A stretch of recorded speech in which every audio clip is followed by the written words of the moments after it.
Well, hey, thanks everybody for being here to give you an update on kind of our response to the wildfires that have been hitting our state last week, and then kind of getting ready over the next 3 weeks. We're down in the Emergency Management Center here at the State Capitol Complex, where we coordinate all response across the state, and really just want to brag on the team that's behind me because there's never been a better coordinated response since I've been governor for sure. The way we're working together is just really, really amazing. We had 180,000 acres burned last week through Oklahoma, and thank the Lord there were no houses destroyed. We had a few barns and some outbuildings, no loss of life. So really, really proud of forestry department to highway patrol. We had to evacuate some of the different cities around. Woodward was in a perilous situation before we got the assets up there. So just really, really proud of the response of getting ahead of everything. We're not out of the woods yet. This week coming up is also high fire damage or danger. We've got low humidity, high winds. So we certainly need to continue to be cautious. I declared a state of emergency for those counties that were affected last Tuesday, and then again on Sunday to waive any kind of weight requirements, make sure we can get hay delivered, to make sure that all the trucks can get there to fight the fires. We've deployed and have standing by, ready to go, our air assets, National Guard. We've got some teams that can be deployed very, very quickly. We've got forestry stage right now in Stillwater. So overall, very, very pleased with the coordinated response. We've never had a better effort. Annie Vest is doing an amazing job of kind of quarterbacking this team. And then the people behind me are all feeding her the information as she's helping to deploy assets around the state. Our fire teams, our rural firefighters, our municipal firefighters have just done an amazing job. And so just really proud of where Oklahoma is right now. And let me turn it over to the best public safety secretary in the entire country, my friend Tricia Evers, to give you a few words. Thanks, Governor. So as the governor stated,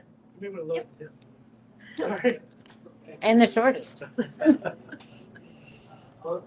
There we go.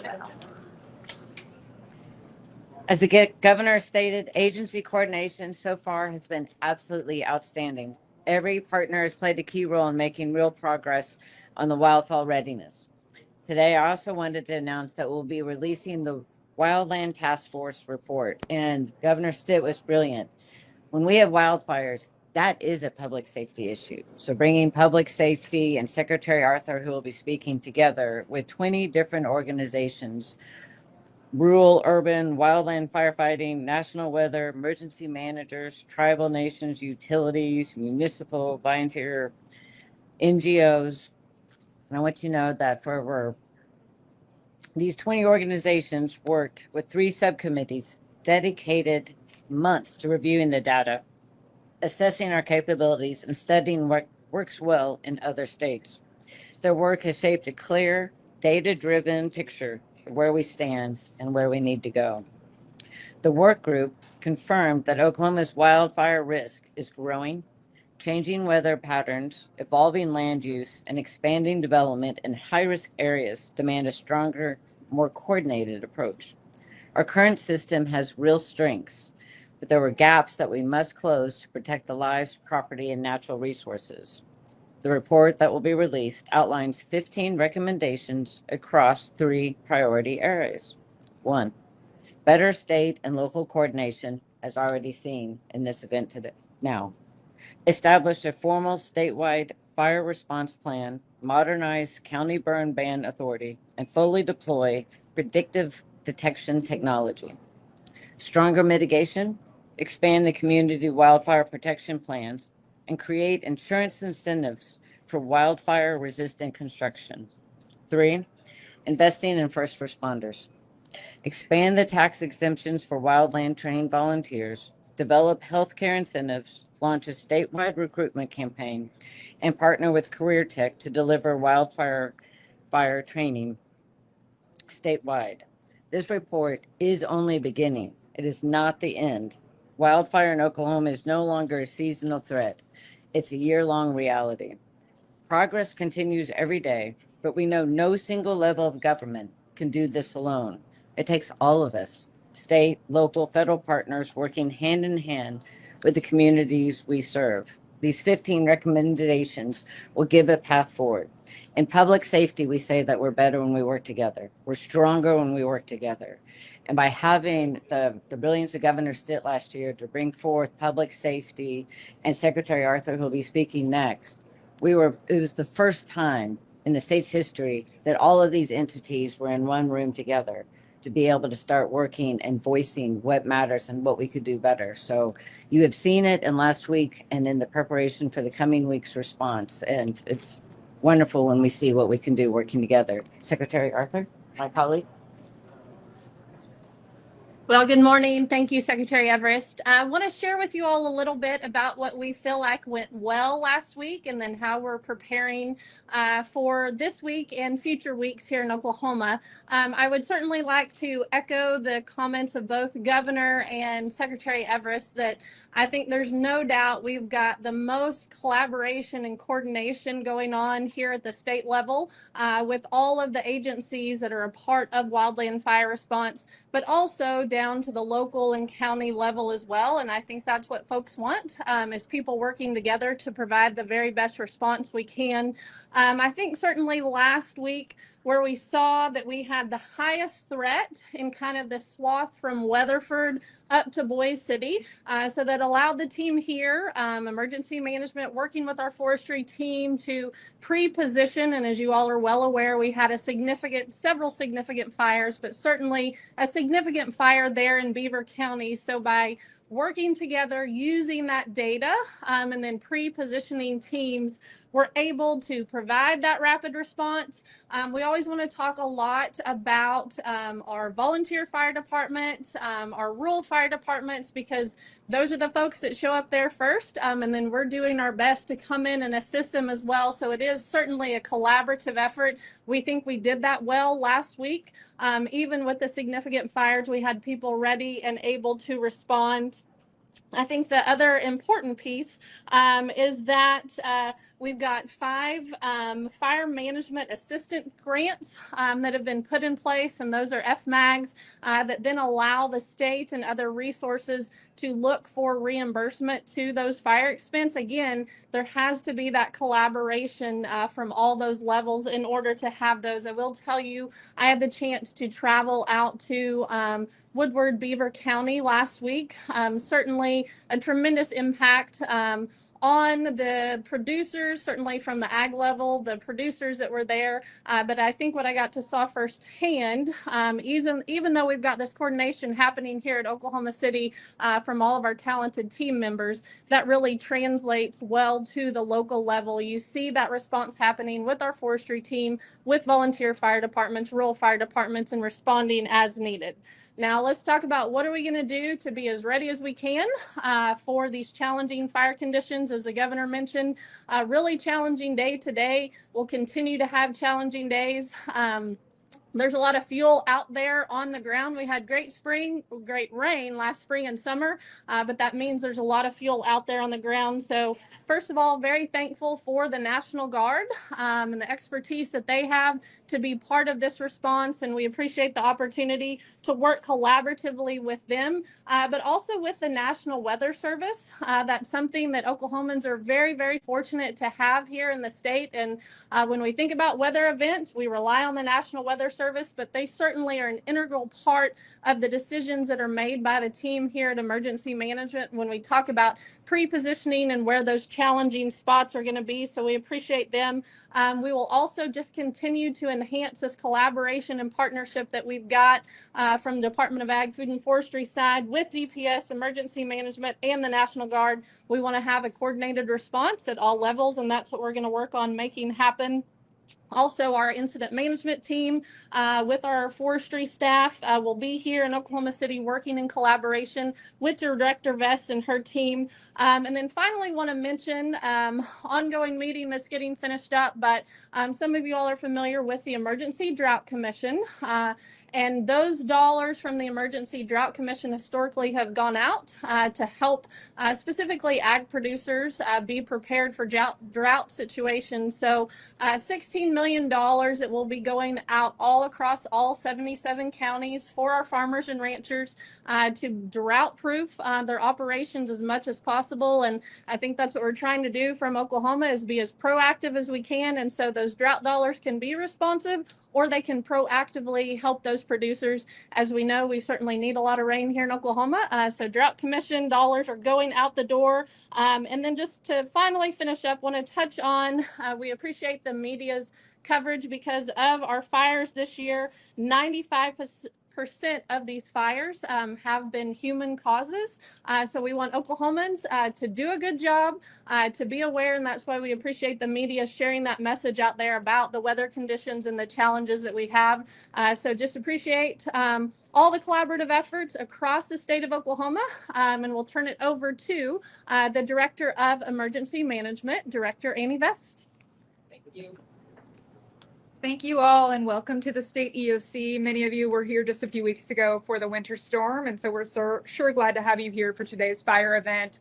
I want to overstate and restate again and emphasize how important what Governor Stitt did last year with that wildfire work group was, because it allowed for us as agencies, as the practitioners in this space, to come together. And between our office, the Department of Public Safety, Oklahoma Forestry, and beyond, we feel prepared. And that's a different feeling than maybe we've had in previous times. So I want to say thank you. The Department of Public Safety, Oklahoma Emergency Management, Oklahoma Forestry Services, and the Oklahoma National Guard have had twice daily calls beginning last week after the chaotic events that we saw last week, to make sure that every time we have an event, we're improving that posture. So we've been having these twice daily calls to plan forward our resources. At this point in time, the Office of Emergency Management has built a viewer internally where we can see in real time where all of these resources are positioned, whether that be a forestry group suppression team, a National Guard asset, the Oklahoma Department of Transportation brine trucks that can haul water. Whatever that resource is, we need to know so that we can deploy it quickly and efficiently. We also want to make sure that roles are clear. There's never going to be a time where there's an agency at the state of Oklahoma City or of Oklahoma in Oklahoma City that we say, you don't have a place here in our EOC, because there's room for people at this table to come into our coordination so we can do the best for the citizens of Oklahoma. Our incident commanders on the ground are going through a lot already this week from the extreme amount of fire conditions that we had last week, and we are just at the beginning of fire season. And so we want them to know that anything they need, they can request from the EOC, and we will do our best to support. We also want to recognize that all of these fire events start locally. Local fire chiefs, volunteer firefighters, the ones on the front land, local emergency managers, they are out there and we are here to support them. We've built this readiness in an unprecedented multi-agency effort based on what we learned from last year's fires, moving through the different levels and types of events we've had this year. And we're so excited to see the preparedness level that we've built. The collaboration that we have has built not only a shared understanding of roles and responsibilities, but has allowed us to pull in additional resources, understanding roles, addressing gaps, and really directly informing the priorities. Commissioner Tipton and the Oklahoma National Guard will provide an overview of what resources are available from their perspective and their agencies. But I want to share just a few of the updates that we're using here today. As I mentioned, we now have the real-time visibility of every fire suppression resource that the state has in the state in real time. We have the ability to track and map that availability daily, including engines, dozers, air assets, suppression groups, the guard resources, whatever that resource may be. I also want to acknowledge the Oklahoma Forestry Services, who are already fighting fires as of last night and detecting hotspots today. They are in here with us. There is a room that you can pan around and look at. That's their operations room with us here. We did not have that last year. We do now. As of today, they have 59% of their assets mobilized outside the typical areas where they would be. The other 41%, half of those resources are fighting 14 fires in the eastern and southeast part of the state currently. The remaining piece of their ability to deploy and dispatch is on call, ready for the initial attack should we need to deploy them in some portion of the state. Resources are allocated, decisions are being made across the public safety spectrum so that we all share the weight and the burden of protecting lives and property in this state. The fires from last week, all with the exception of the rattlesnake fire in the northeast part of the state, are contained.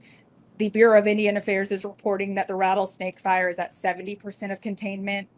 Oklahoma Forestry Services is fighting a new fire in Pittsburgh County that emerged last night, and it's actively working it. That fire is approximately 900 acres and 45% is contained as of this morning. And then I'd be remiss if I didn't acknowledge our recovery efforts. Secretary Arthur and her team are doing a tremendous job in the northwest part of the state, making sure that we're putting the focus on our ag community and those impacts, and our hearts are absolutely with them. I also want to acknowledge that we did lose some structures.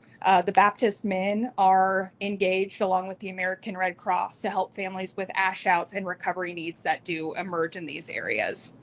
And finally, I just want to again thank the media for getting our message out. You guys are first to be there when we issue an evacuation notice, first to share that information out, and you're saving lives right alongside with us. So thank you for your support. Thank you for being here. And I'd love to hand it off now to General Walter with the National Guard. Thank you. Good morning. The Oklahoma National Guard stands ready to provide air or ground assets to protect the lives and property of Oklahomans, and we look forward to working with our interagency partners to provide that service. I talked about ground assets just now. We have two UH-60 Black Hawk helicopters on standby, which can provide 660-gallon buckets be dropped. Each aircraft can provide 8 hours of coverage in a 24-hour period. Additionally, we have ground assets that are currently spooling up as of just prior to this meeting. They were authorized. Two hand crews of 8 to 10 people that are wildland firefighters certified to prepare to assist forestry as needed.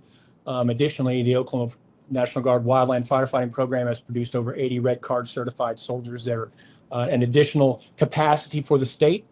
And additionally, we also have over 10 2,000-gallon water trailers, which could be used to fill up tankers on the fire line as required. And additionally, as you know, the Guard is scalable. It can scale to whatever size emergency needed. We're prepared to respond to that. I'd like to thank our interagency partners. As you can see, everybody in this room, the amount of coordination that's been conducted thus far for this event is extremely great. And we look forward to serving our fellow Oklahomans in their time of need. I'll be followed by Commissioner Tipton. Thank you. From the OHP DPS side of the house, public safety, of course, is the major concern. That scale of worrying about life safety first is of the utmost importance.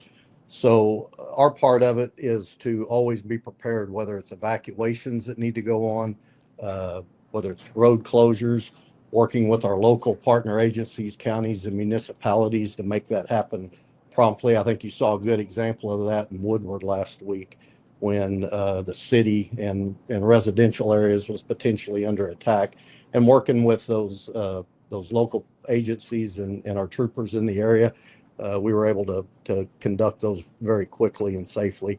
I've not ever seen the type of coordination, not just for this week, but for the ongoing fire season that's coming along. The amount of coordination, interagency coordination, communication is so critical. Besides your asset deployment and where you have your assets staged in preparation for these types of events, but swift communication is important. And that line of communication has been opened amongst all of our partner agencies, and it's really moving us forward in a great way. I will say, as We expect, with the dangers coming, we're going to have to start deploying some of these air assets, especially, and ground crews. And I would always ask that the public, you guys are out there covering the story, let people see them from those TVs and remotely, keep people out of the area. One of the newer emerging threats that we deal with all the time are drones. Well, now when we're bringing in aircraft that are going to be flying really low and trying to put water on fires, drone activities of significant danger to those aircraft as well. So just to remind the public, obey those evacuation orders and those road closures. Try to stay out of the area, let the firefighters do their work and forestry do their work, and make it as safe as possible for those air assets as well that are out there. So I'll turn it back over to the governor. Thank you. Thank you. Thank you, Tipton. Thanks, everybody, for that update. We'll open it up to a few questions for myself and the panels. Yes, ma'am. What's the update on a state forestry, state forester right now? We know we haven't had one for a year. For a director, they report up the blame. Let's let Secretary Arthur. You bet. Thank you for that question. We have an ongoing search for our state forester. We encourage folks who are want to apply for that position. We've gone through several different rounds of interviews. I think the most important thing that I'd like to do, as well as a governor, ensure that we get the most skilled individual into that position. Just with our fire management chief and our deputy fire management chief who've been working here with Director Vest, those two individuals alone have over 60 years of experience. And so we're wanting to ensure that we can bring someone to that team that really builds on that skill set and help us continue to do an even better job. We're doing a great job, but we want to make sure that that's the right fit and can really complement the team that we have. Why have we gone a year without one? I'm sorry? Why have we gone a year without one? Well, I'd be glad to address that. We want to ensure that it's the right person. So it's open for folks to apply. We've done a nationwide search for that.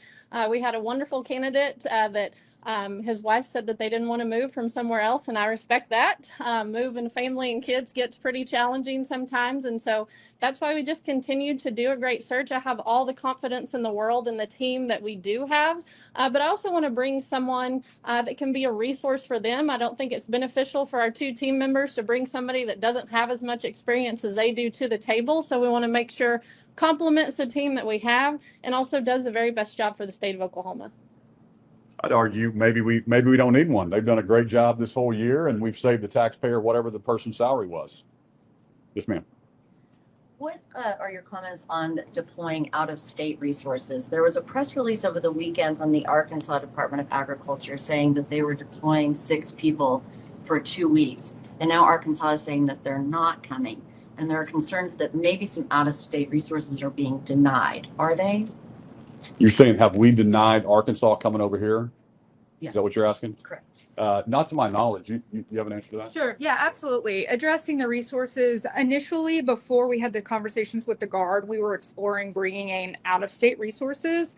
Forestry has done a great job pre-staging some mutual aid agreements with no cost from the state of Washington and other areas. And then the National Guard is filling in some of the other gaps. So currently there's not a need to bring in beyond. I think once we've activated the Guard, that took away the need for the Arkansas team to step in.